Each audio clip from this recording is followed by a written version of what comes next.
आज 51वीं GST council की बैठक हुई और इस बैठक में ऑनलाइन गेमिंग की दरों को बरकरार रखने पर सहमति बन गई है। अब 6 महीने के बाद काउंसिल दरों को रिव्यू करेगी। खबर की डिटेल्स लेते हैं तरुण शर्मा से। तरुण, बताइए आज बैठक में क्या क्या हुआ इंपॉर्टेंट?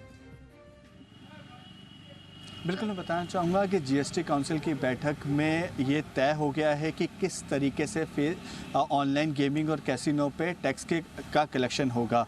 जो ऑनलाइन गेमिंग एसोसिएशंस की जो डिमांड थी कि जो टैक्स है वो एंट्री लेवल पे ही लगाया जाए, तो जीएसटी काउंसिल ने उस डिमांड को मान लिया है। ऑनलाइन गेमिंग और कैसीनो पे जब आप एंट्री करेंगे, जितना डिपॉजिट आप करेंगे उसी पे आपको टैक्स देना होगा।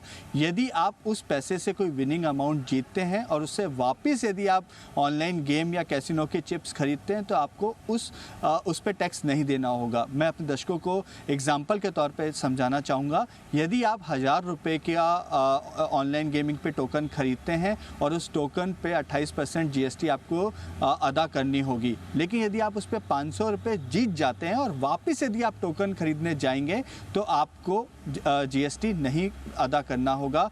ये जीएसटी काउंसिल ने फैसला लिया है। लेकिन ये भी एक तय कर दिया है कि इसमें आपकी वर्चुअल डिजिटल एसेट्स जो हैं वो भी इंक्लूड होंगी। यदि सप्लायर यदि आपको वर्चुअल डिजिटल एसेट दे रहा है तो उस पर भी 28% का जीएसटी आपको अदा करना होगा। और सेम प्रोसीजर कैसीनो के लिए एप्लीकेबल होगा। जब आप कैसीनो में अपनी चिप्स खरीदेंगे उस समय ही आपको जीएसटी 28% देना होगा। ये आज जीएसटी काउंसिल ने तय कर लिया।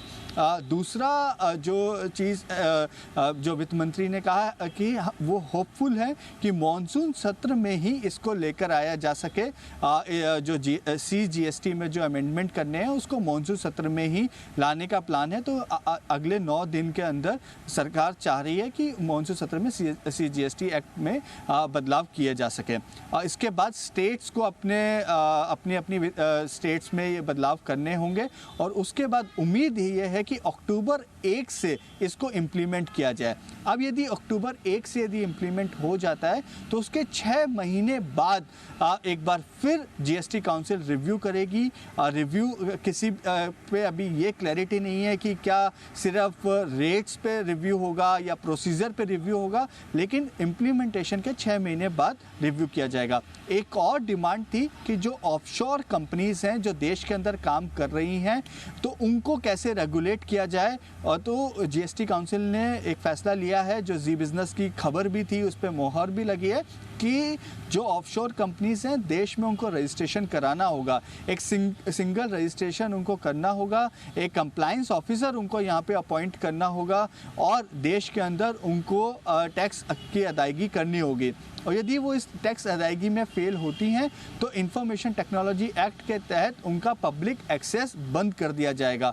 तो ये 2 बड़े फैसले आज जीएसटी काउंसिल में लिए गए हैं और अब जो बात है वो इम्प्लीमेंटेशन की है। अभी इम्प्लीमेंटेशन कितना जल्दी हो पाता है वो देखने की बात है। लेकिन सिक्किम और गोवा दोनों ने एक डिमांड रखी कि जो 28% फेस वैल्यू पे जो जीएसटी लगाया जा रहा है उसको ग्रॉस गेमिंग रेवेन्यू पे लगाया जाए। 18% से 28% करने में उनको कोई प्रॉब्लम नहीं थी, लेकिन पूरी फेस वैल्यू पे ना लगाया जाए। छोटे स्टेट्स हैं, कैसीनो उनका एक बड़ा व्यापार है। वहीं दिल्ली ने एक रिकमेंडेशन दिया कि ऑनलाइन गेमिंग को वापस एक बार ग्रुप ऑफ मिनिस्टर्स के पास विचार के लिए भेज देना चाहिए। तो ये जो मामला है ये जीएसटी काउंसिल में फुल्ली या ये कहें कि 100% आम सहमति से नहीं हुआ है, लेकिन मोस्टली स्टेट्स इस चीज़ के लिए एग्री थे, इसलिए ये फैसला लिया गया। बहुत बहुत शुक्रिया तरुण इस तमाम जानकारी के लिए आपका।